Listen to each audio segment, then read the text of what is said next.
আমার নেশাটা হলো পয়সা। আমি সকালবেলা যাই কামাই করি, 100, 150, 200 যা কামাই হলো। ওর মধ্যে থেকে 2-4 পয়সা সংসারের পয়সা খরচ করলাম। করার পরে ওখান থেকে 2-1 সেট ডেলি আমি 3 বেলা 3 সেট টিকিট কাটি।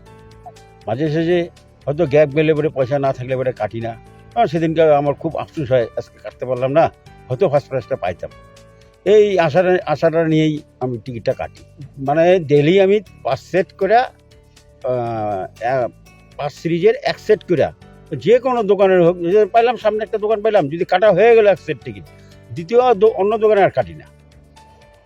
ভালোই লাগছে, কারণ দীর্ঘদিন থেকে এরকম আমি কষ্ট করেই যাচ্ছি। মানে কষ্ট কি, যেমন তেমন কষ্ট না, জীবনে অনেক কষ্ট করেই আসছি। অনেক শখ হতো, সবাই ছাদে থাকে, সবাই ছাদে গাছপালা গাড়ে, হ্যাঁ, ইসে করে। আমার এগুলো দেখে খুব ভালো লাগে আর কি।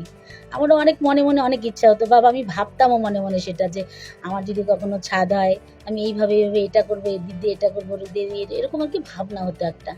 তো আজকে আমার অনেক ভালো লাগছে যে সেই মনের বাসনাটা আমার আজকে পূরণ হলো আর কি।